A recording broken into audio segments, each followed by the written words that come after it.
जर आज मी तुला माफ केलं ना तर मी स्वतःला माफ नाही करू शकणार. आजची विजेती आणि जी पुढच्या राऊंडला दिल्लीला जाणार आहे ती आहे रोशनी.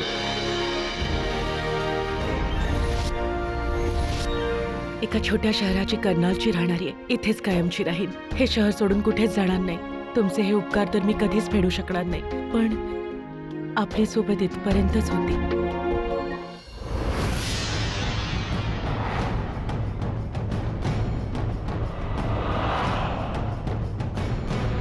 हे घे, हे झुमके घालून दाखव.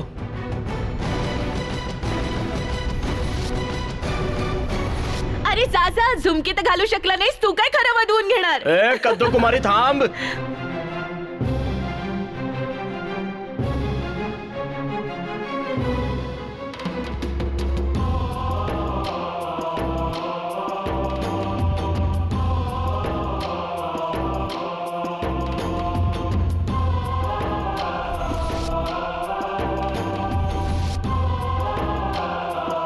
तू एक दिवस हे झुमके तुझ्या मर्जीने घालशील आणि त्या दिवशी मी जगातला सर्वात आनंदी माणूस असेल.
कोणी आहे का?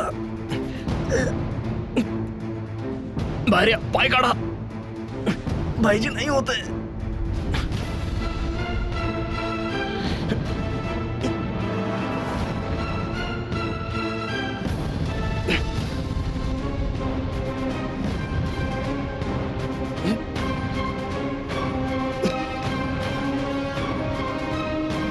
मी तुझ्याकडून बाबाजींच्या इलाजासाठी पैसे नाही घेऊ शकत. तू मला समजून का घेत नाहीयेस?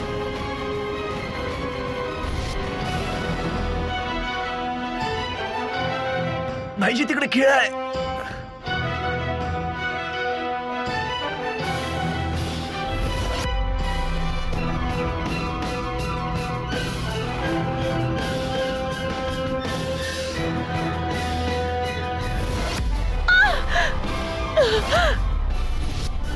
निघा.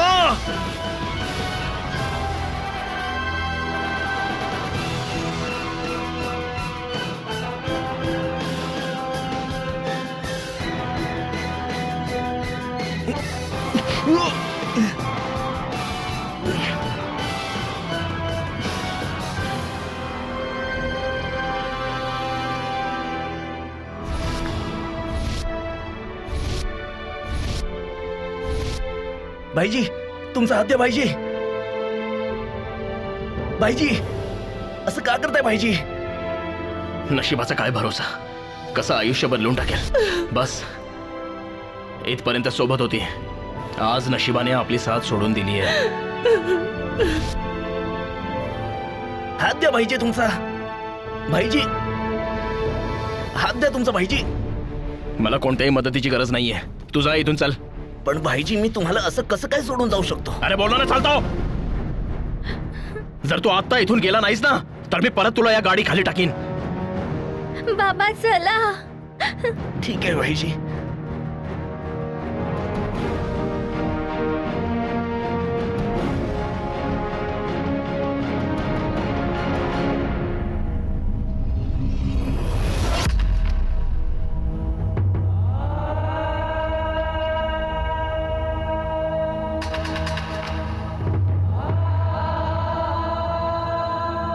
रोशनी!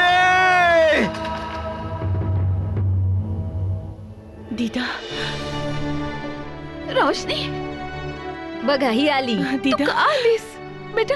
तू लंगडतेस, तुझे पाय दुखत असतील दीदा ना? मला काहीच झालेलं नाहीये. बस तू आधी सांग बाबाजी कसे आहेत. अरे बाळा, मी एवढ्या शांतपणे बोलते याचा अर्थ तुझ्या बाबांची तब्येत चांगली आहे ना? डॉक्टर म्हणाले की ऑपरेशन अगदी नीट पार पडलंय. तुझे बाबा अगदी ठीक आहेत, सध्या आराम करतायत. मी आत्ताच भेटून आले. खरंच? महाराणी इथे आले तर आहेत, पण एक सांग, एवढ्या मोठ्या बाता मारल्या होतास तू, कुठे आहेत पैसे? भैया, पैसे पैसे तर मी घेऊन आले. हा? काय बोलीस तू? हा?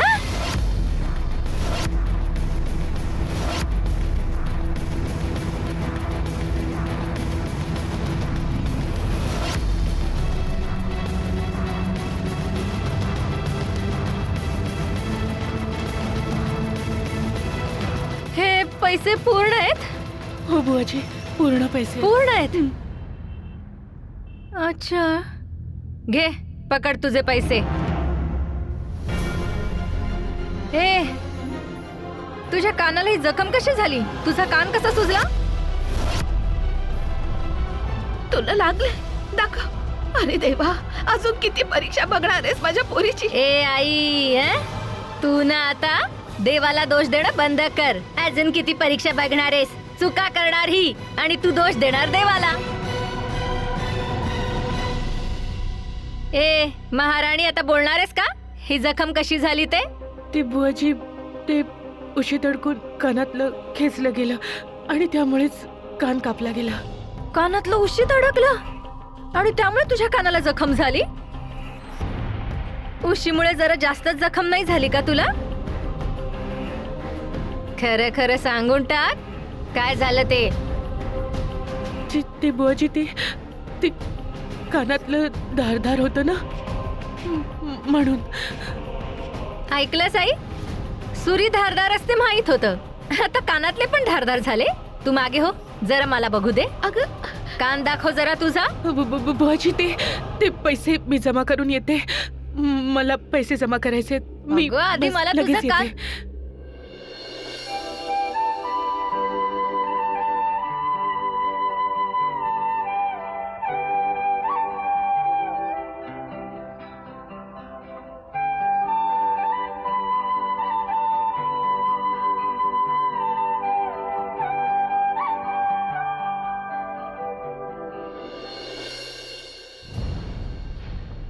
भाईजींची जीप. भाईजी, भाईजी कुठे आहात तुम्ही?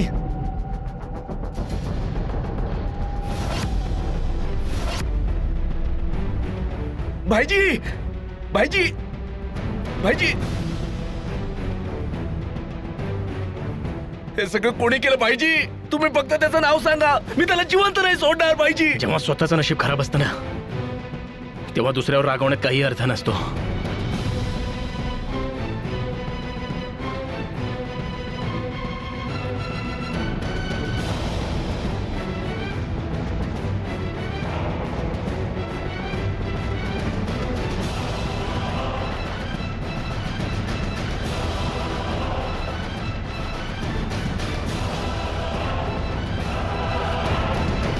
भाईजी, जे झालंय ते विसरून जा ना. स्वतःला शिक्षा का देत आहे? कुणासाठी? त्या मुलीसाठी जिने एकदा सुद्धा विचार केला नाही. हे रोशनीने ना ठीक नाही केलं भाईजी. मी वचन देतो भाईजी, मी तुमच्या प्रत्येक जखमेचा त्या रोशनीवर सूड उगवेन भाईजी.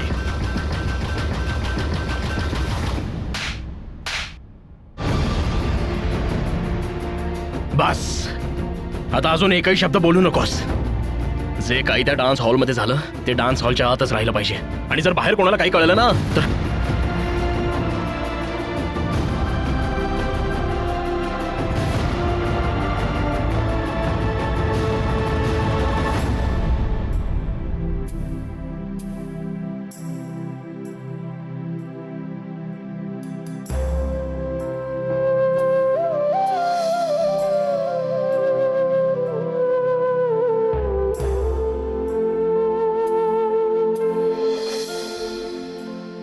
माझीही इच्छा आहे जत्रा बघायची.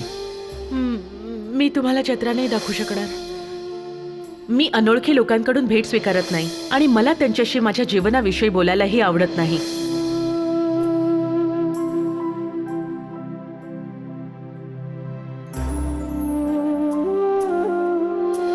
तुमचं इथलं काम पूर्ण झालं आणि आता तुम्ही कर्नालमधून परत जा.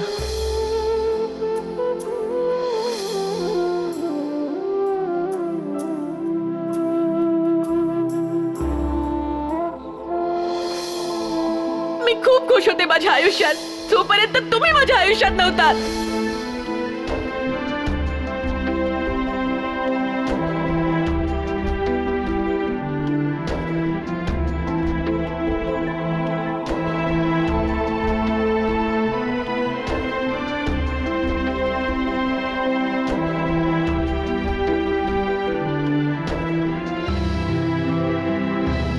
आजवर डीजे, रोशनी मला दोष देत होते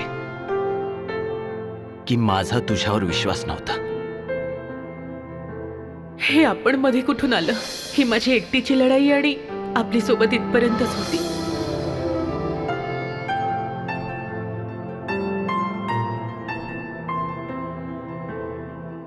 रोशनी,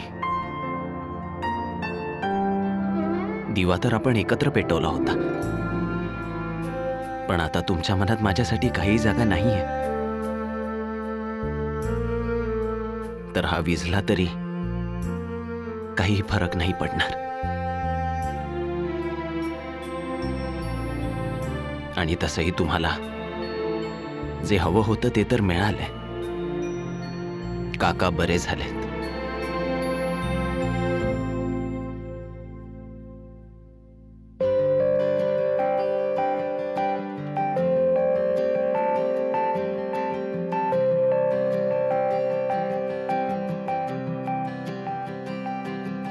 हे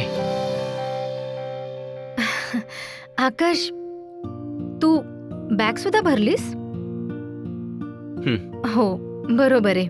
ज्या कामासाठी आला होतास ते तर झालं. अच्छा, ऐक, माझ्याकडे एक खूप चांगली बातमी आहे. काय? जेव्हा तू तुझी स्पर्धा आयोजित करण्यात व्यस्त होतास तेव्हा मी तुझं दुसरं मिशन पूर्ण करत होते. मला डीजेच्या मुलीची माहिती मिळालीये. काय?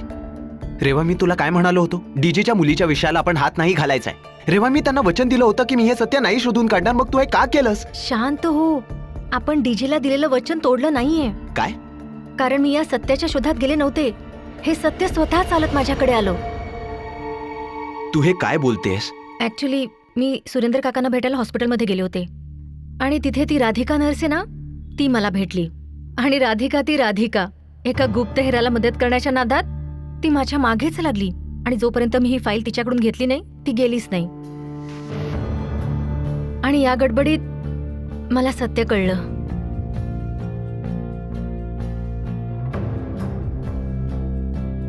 जे झालं ते झालं. मला अजून काही ऐकायचं नाही. आलं लक्षात? आकर्ष, माझ्याकडे फाईल आहे. एकदा पाहणार सुद्धा नाहीस तू?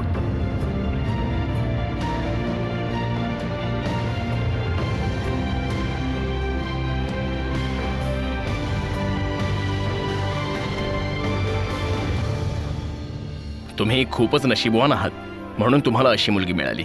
खरंच हिने एकटीने स्वतःच्या जोरावर सगळं व्यवस्थित सांभाळलंय. खरं तर मी असाच म्हणेन की हिच्यामुळेच तुमचा जीव वाचलाय. तुम्हाला एक नवीन आयुष्य मिळालंय.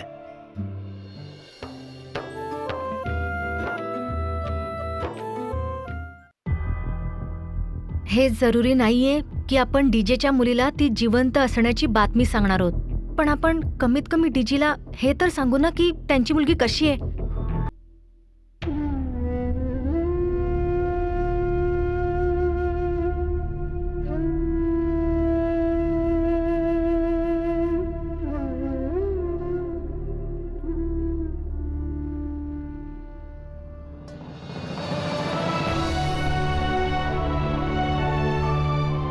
डॉक्टर साहेब, आता पापाजींची तब्येत कशी आहे? मी ठीक आहे. पापाजी,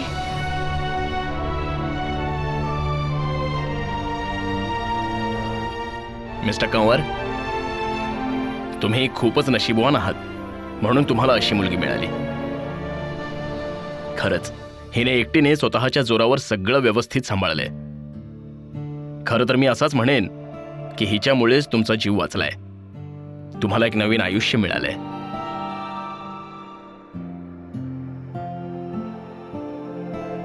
डोंट वरी, तुम्ही लवकरच तुमच्या बाबांना घरी नेऊ शकाल. हो, थँक्यू.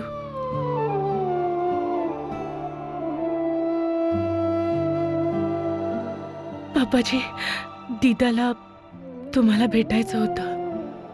मी दीदाला बोलवून आणते. रोशनी,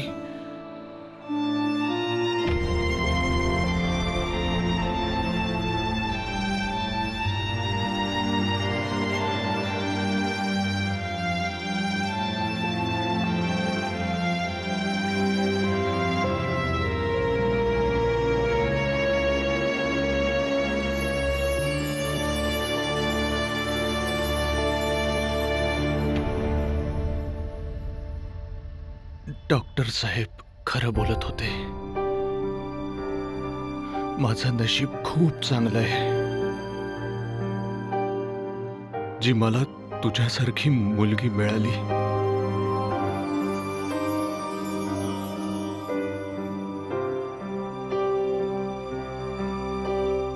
एक बाप म्हणून मला तुला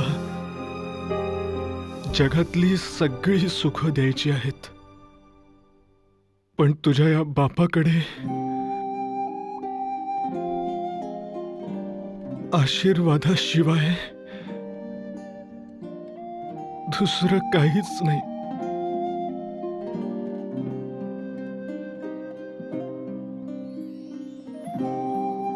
पापाजी, तुम्ही एवढा त्रास घेऊ नका. पापाजी, तुमची तब्येत बरी नाहीये.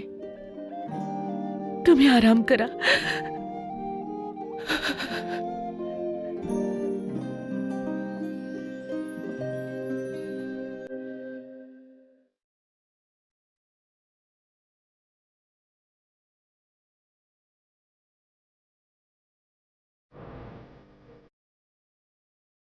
बेटा,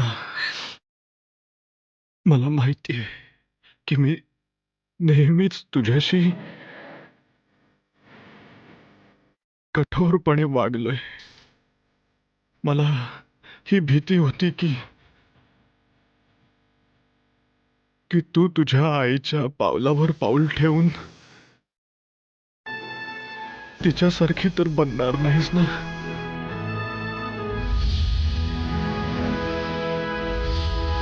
पण आज तू सिद्ध केलंस की तू माझी मुलगी आहेस.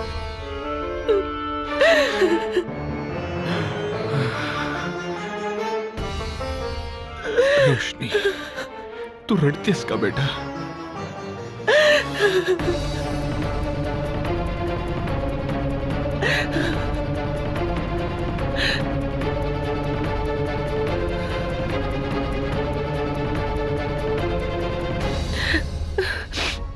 कसं सांगू पापाजी, कसं सांगू तुम्हाला की तुमची ही मुलगी आज तुमची राहिली नाहीये, तिच्या आईवर गेली आहे.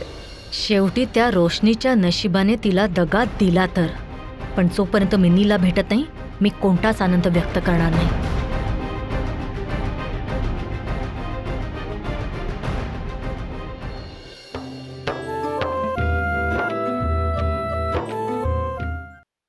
अरे वा, हे सगळं ऐकून मला किती आनंद होतोय सांगू. जरा परत सांग, तिथे काय काय झालं ते. अहो मालकीण, मी इथे आल्यापासून 7 वेळा तरी सांगितलं असेल काय झालं ते. आता इतकी उजळणी जर मी शाळेत केली असती ना, तर मी इथे आली नसती. हा हो, पण तू परत एकदा बोललीस तर तुझी जीभ काही झडणार नाहीये. मला सुद्धा कळू दे ना की तू तिथे काय काय पाहिलंस ते. तुझ्या पाहण्यात काही चूक तर नाही झाली ना. अहो नाही मालकीण, काही चूक नाही झाली. उलट यावेळी तुम्ही युद्ध जिंकलात मालकीण, जिंकलात. आणि तेही त्या रोशनी विरुद्ध. हा जाऊ दे. तर आता तुम्ही मला एवढं विचारतच आहात तर मी तुम्हाला सांगते. तर त्याचं काय झालं मालकीण, ती रोशनी बरोबर मध्यभागी होती. हा आणि आणि समोर उभे होते छोटे साहेब. आणि ते सुद्धा रागाने लाल झाले होते, एकदम निखाऱ्यासारखे. आणि माहितीये मालकीण, त्या रोशनीच्या डोक्यावर ताणली होती बंदूक. बिचारी इतक्या विनवण्या करत होती, एवढे मोठे मोठे अश्रू गाळत होती. हा पण मालकीण, छोटे साहेब तर छोटे साहेब आहेत मालकीण. ते विरघळले नाहीत. हा उलट त्यांनी बंदूक ताणली आणि चालवली ना. मी स्वतः आवाज ऐकला ना मालकीण. आणि मी जेव्हा आत बघायला गेले तेव्हा कुठे काचा पडल्या होत्या तर कुठे पैसे. पण मानलं पाहिजे मालकीण बाई, काय डोकं लावलंय तुम्ही. आपले छोटे साहेब त्या रोशनीवर इतकं प्रेम करतात, पण एकदा सुद्धा, हो मालकीण, एकदा सुद्धा मागे वळून नाही पाहिलं मालकीण. सरळ निघून गेले. हा सरळ. शेवटी मुलगा कोणाचा आहे. चौधरी घराण्याचे पुरुष आनंदात भरभरून दान देत असतात आणि रागवले ना तर ढुंकूनही पाहत नाहीत. शेवटी त्या रोशनीच्या नशिबाने तिला दगा दिलाच तर. पण जोपर्यंत मी नीला भेटत नाही, मी कोणताही आनंद व्यक्त करणार नाही. कारण त्या मुलीच्या नशिबाने मला कितीतरी वेळा हरवलंय.